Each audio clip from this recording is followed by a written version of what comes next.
Hello friends, welcome back to the many video guys and my YouTube channel guys. Today friend, we are going to talk about guys infinix phone setting guys, and today video title is guys how can we solve guys mobile network problem in our infinix phone device. And we want to solve guys your infinix phone mobile network problem. So how can we solve today guys? I will show you. I will tell you guys. So first of all guys, you will have to on guys your phone setting guys. So after on phone setting, I scroll it and once click on guys your phone system setting guys.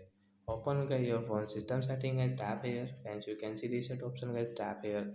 Once you can see a reset mobile data setting guys, you can see mobile network data guys, tap here.